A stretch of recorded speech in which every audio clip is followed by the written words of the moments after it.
Pour cette émission spéciale, une première dame dans la guerre. Bonsoir Olena Zelenska. Merci d'être là avec nous ce soir. Merci d'accorder à BFM TV votre toute première interview à la télévision française. C'est votre première visite à Paris depuis le début de la guerre? Depuis le début de la guerre, oui. Bon, tout se passe bien, tout s'est bien passé jusqu'ici? Je vous remercie. Et la France a toujours été accueillante, tout va bien. Maintenant, tout dépend de moi, de mon énergie et de la manière dont se déroulera cette visite. Ulysse Gosset est avec moi ce soir pour vous interroger. Bonsoir Ulysse. Bonsoir Maxime, bonsoir Madame Zelenska, merci d'être là ce soir. Et ce public qui est là aussi ce soir pour vous et qui va participer à cette émission, qui va vous poser des questions ce soir. On a beaucoup de questions évidemment à vous poser. Vous avez face à vous des Français, des Ukrainiens qui tout au long de cette émission vont vous interroger sur ces 10 mois de guerre, sur votre rôle. On a appris en 10 mois de guerre, en 10 mois de conflit déclenché par la Russie, on a appris à connaître les Ukrainiens, leur détermination. On a appris aussi, on a vu les images, à connaître votre mari. Mais on vous connaît encore peu ici en France. Qu'est-ce que vous pouvez dire ce soir, en quelques mots et pour débuter cette émission, de votre engagement? Pourquoi est-ce que vous êtes ici en France ce soir? Je peux tout de suite vous dire que j'utilise la moindre occasion pour parler de l'Ukraine. J'accepte toute invitation pour parler davantage de l'Ukraine, de cette terrible tragédie que nous traversons maintenant, parler de la guerre, parler des gens. Si les politiciens parlent une langue des slogans politiques, la langue des chiffres, la langue des déclarations, pour ma part, j'ai la possibilité de m'exprimer au nom des gens qui vivent aujourd'hui dans un pays en guerre. J'ai la possibilité de raconter les histoires de ces gens et je profite de cette occasion. On a ces images aujourd'hui de vous avec Brigitte Macron. Vous étiez ce matin à l'Élysée. Vous travaillez ensemble très concrètement avec Brigitte Macron. Je suis très reconnaissante à Madame Brigitte Macron pour notre lien très étroit. C'était la première dame que j'ai rencontrée en tant qu'épouse du président ukrainien. Je me souviens de notre première rencontre sur le perron de l'Élysée il y a 3 ans. Avec beaucoup de reconnaissance, car en tant que novice dans ce rôle, j'étais très inquiète.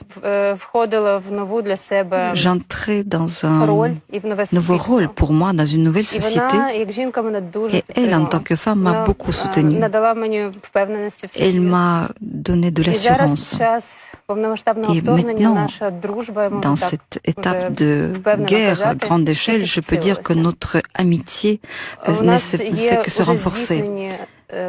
Nous avons déjà réalisé des projets en commun. C'est tout d'abord l'évacuation des enfants atteints de cancer depuis l'Ukraine. Nous appelons ce projet le convoi de la vie. Près de 30 enfants ukrainiens ont obtenu la possibilité de se soigner en France. Malheureusement, ces enfants doivent mener une guerre sur 2 fronts. Ils vivent dans un pays en guerre, mais ils mènent aussi leur propre guerre pour leur santé.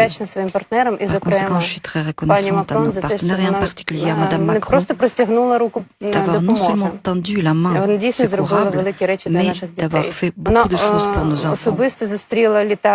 Elle a rencontré personnellement l'avion qui a amené nos enfants et leurs familles. Elle est montée dans l'avion pour soutenir les mamans et les enfants. Et c'était effectivement un geste d'une véritable personne. Je lui suis très reconnaissante. J'espère que notre coopération se poursuivra. Nous avons déjà beaucoup d'idées de ce que nous pourrons faire dans le domaine médical, en particulier dans le domaine humanitaire. Je suis persuadée que ce lien sera impossible à rompre.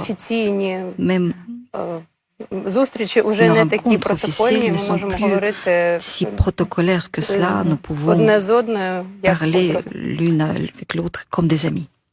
Et en même temps, au-delà de cette amitié personnelle entre 2 premières dames, il y a votre mission à Paris, extrêmement importante, puisqu'il s'agit de préparer la reconstruction de l'Ukraine. Il y aura demain une réunion très importante avec le président de la République et des dizaines de pays qui sont venus à Paris. Et puis, il y a aussi l'hiver qu'il faut affronter maintenant. C'est ça votre mission essentielle, au-delà de l'humanitaire, c'est vraiment d'aider l'Ukraine à préparer l'hiver. Alors, qu'est-ce que vous attendez de la France aujourd'hui ? En effet, je suis reconnaissante à la partie française pour cette conférence qui aura lieu demain. Je partagerai avec vous cette information. Il n'y a pas longtemps, j'ai formé une fondation qui a pour mission d'aider l'Ukraine à tenir. Nous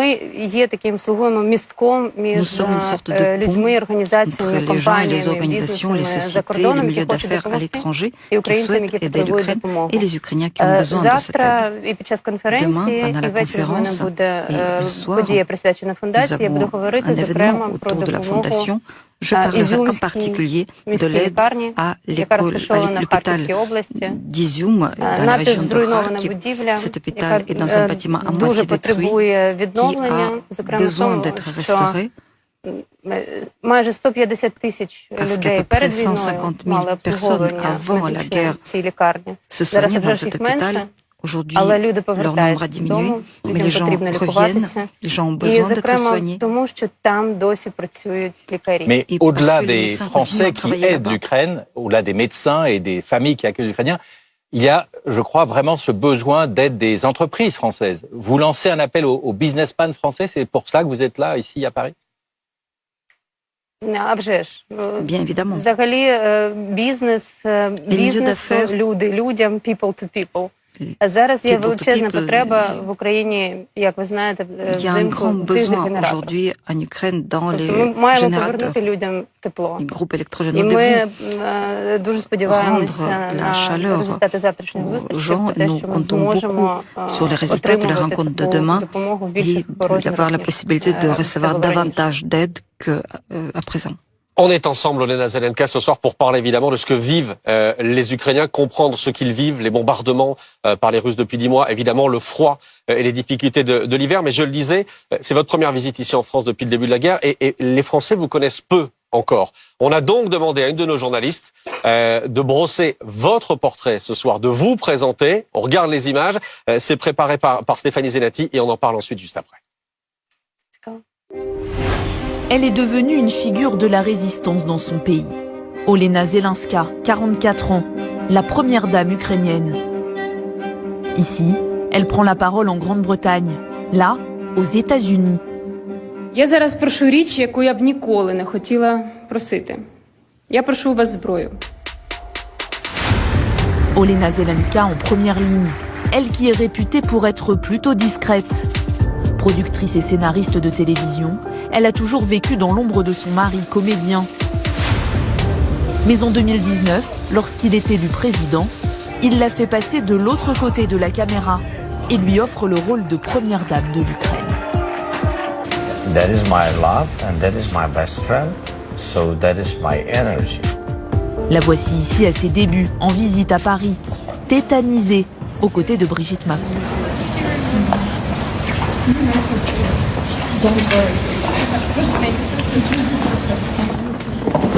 Tous les grands événements de l'Élysée ont lieu dans cette salle.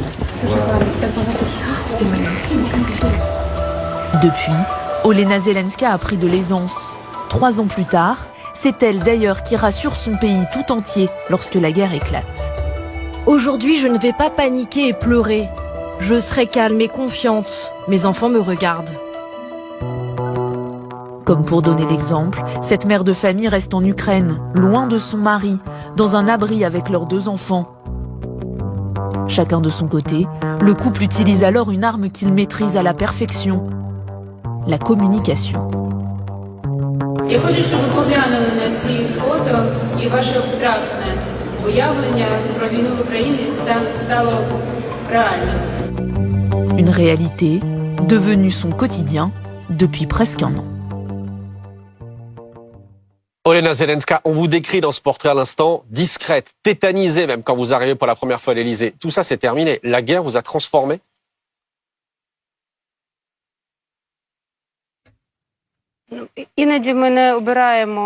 Par moments, nous ne choisissons pas des transformations, ne choisissons pas notre voie. La situation nous oblige non seulement à sortir de notre zone de confort, mais parfois faire un saut en dehors de cette zone. Et lorsque dans ton pays se déroule une tragédie appelée la guerre, réfléchir à son propre confort, à ce qui est agréable ou désagréable, à ce dont on a peur ou non, c'est amoral. Je fais donc ce que je peux faire et j'espère que c'est efficace et je continuerai à le faire. Je voudrais qu'on revienne en arrière, qu'on revienne au 24 février, la première fois que ces sirènes que l'on va entendre, que l'on va réentendre, retentissent dans la ville de Kiev. À quelle seconde précise vous comprenez que la guerre a démarré? À quelle seconde, à quelle image vous avez en tête de ce moment-là?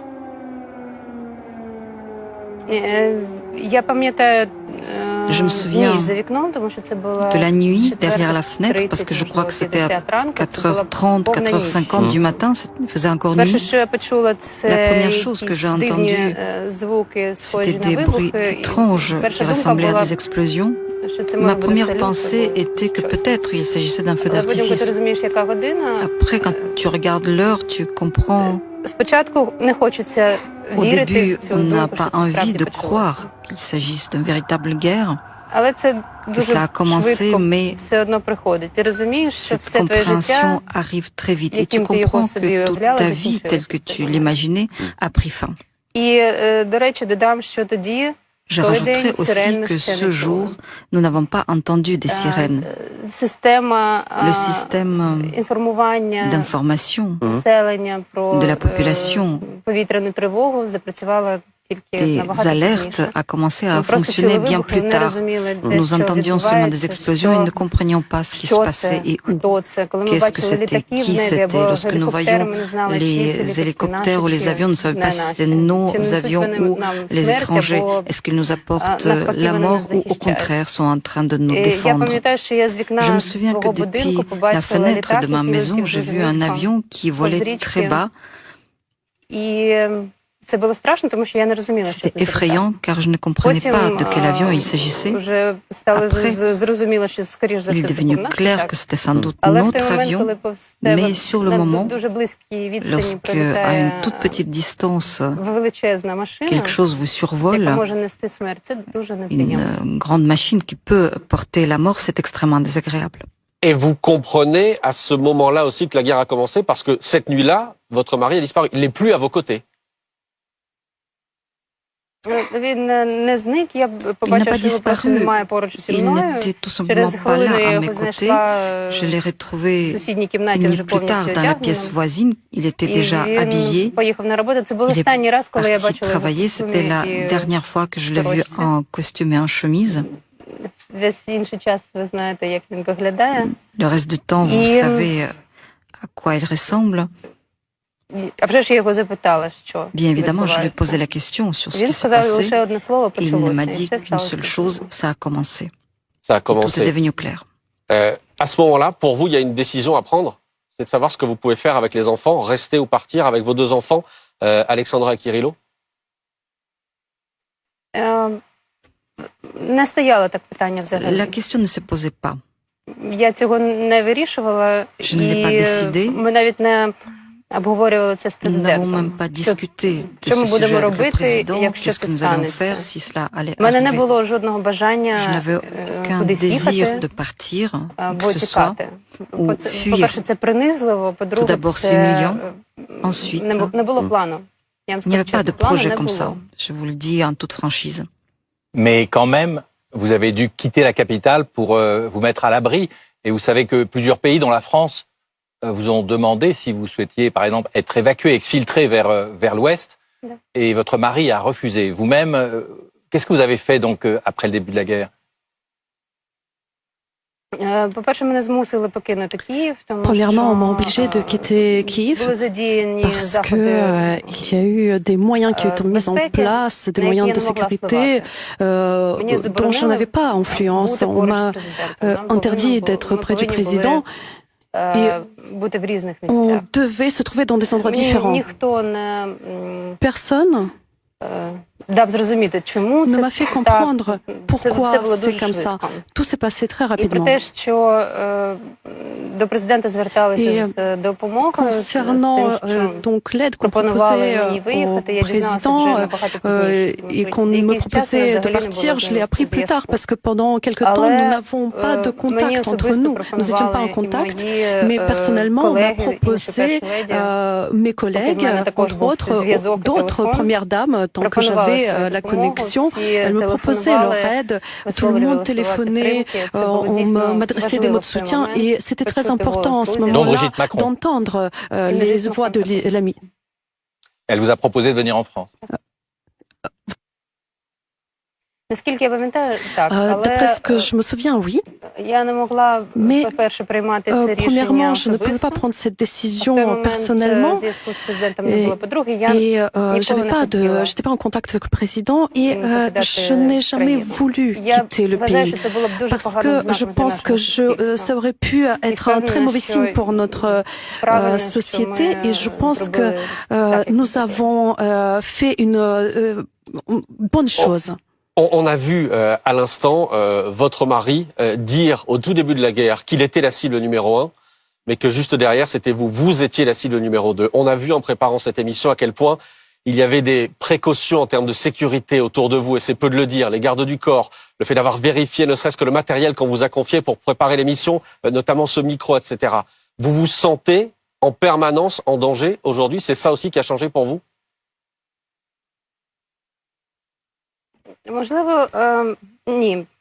Peut-être pas. Peut-être c'est pas ça, mais je ne me sens pas physiquement en danger. Je suis tranquille puisque, comme vous l'avez dit, il y a beaucoup de gens qui m'entourent et qui s'occupent de ma sécurité. Mais aucune personne en Ukraine ne se sent en sécurité à cause de la terreur de la Russie. Et c'est pour ça, lorsque vous vous trouvez dans votre maison et que vous entendez les sirènes, il faut descendre dans un abri si vous en avez. Si vous êtes en voiture et vous entendez des sirènes, il faut prendre la décision si vous continuez de rouler, soit il faut aller chercher un abri. Lorsque vous êtes au travail et votre enfant est à l'école et vous entendez des sirènes, alors vous commencez à stresser et vous pensez à ce que leur classe a pu rejoindre l'abri. Donc c'est toujours c'est un jeu humiliant de cache-cache et tout le pays est humilié actuellement. Donc ce sentiment d'injustice, c'est le sentiment majeur des Ukrainiens actuellement. Ce sentiment d'injustice, comment est-ce que votre famille, vos enfants le vivent aujourd'hui?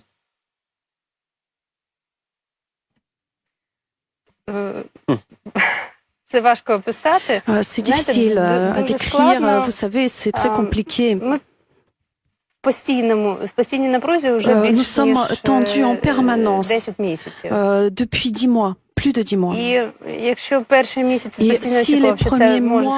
pendant les premiers mois, on pensait que ça se terminera, ça peut se terminer rapidement, maintenant on pense que ça peut durer.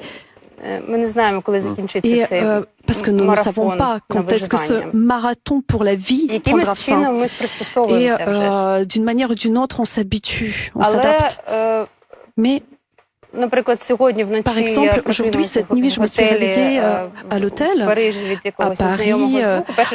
C'est un bruit inconnu qui m'a réveillée et la première chose qui m'est venue à l'esprit, c'est que c'est encore quelque chose qui explose dehors.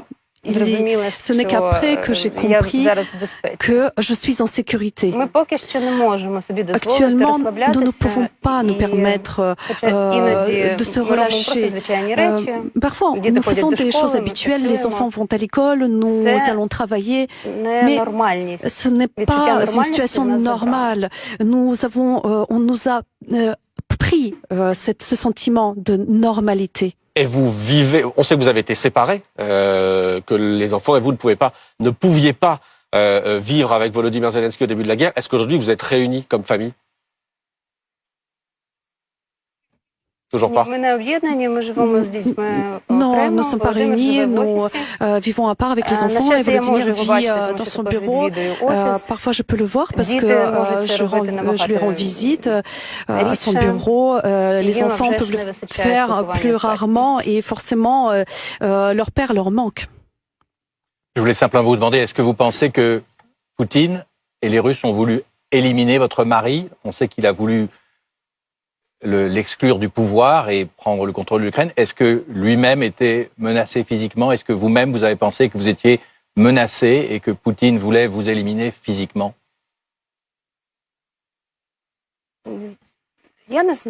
Je ne sais pas. À vrai dire,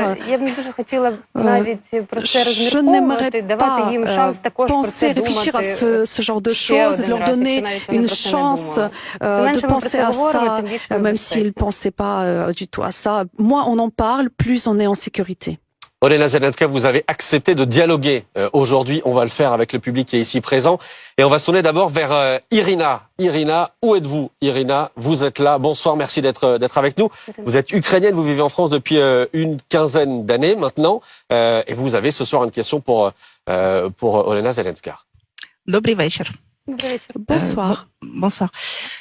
Donc, la question, comment voyez-vous le rôle de la fonction de première dame ukrainienne? Qu'est-ce que vous avez appris durant ces 3 dernières années à travers vos visites, à travers vos rencontres avec d'autres premières dames? Et bien évidemment, plus précisément, comment voyez votre rôle actuellement en temps de guerre? Merci. Merci à vous, merci Irina. C'est une question assez complète. Je ne sais même pas par quoi commencer. Un de mes rêves, peut-être, c'est avoir une institution informelle de première dame en Ukraine. Je ferai tout pour transmettre mon expérience acquise pendant cette période à mes prochaines premières dames. Peut-être que mes premiers pas avaient l'air d'être un peu timides au début parce qu'il n'y a pas de système qui existe et qui aide d'agir, à agir à la femme du président. J'étais obligée de l'inventer, de la créer, de créer une structure qui m'aide. Et après, quand ça a été fait, le travail a continué. Il y a une phrase qui existe et qui décrit l'activité de première dame. Ça s'appelle soft power, donc pouvoir doux. C'est les projets humanitaires, sociaux, de santé, éducatifs. Mais malheureusement, la guerre ne nous donne pas la possibilité d'agir dans le cadre de soft power. Et c'est pour ça, après le début de cette grande invasion, j'ai dû faire des pas que je n'ai jamais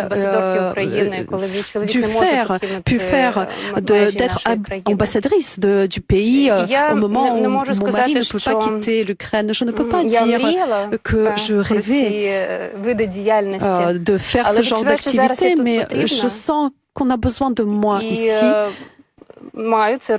Et je dois le faire. Et j'espère vraiment que je le fais assez efficacement. J'espère que tout ce que nous allons concevoir ici aura aussi une continuité après la guerre. Et il y a une phrase qui résume bien votre caractère dans cette guerre. Vous dites, il faut arrêter de croire que les premières dames sont simplement douces. Elles sont aussi une force puissante pour vaincre l'agresseur. Ça, c'est signé Olena Zelenska.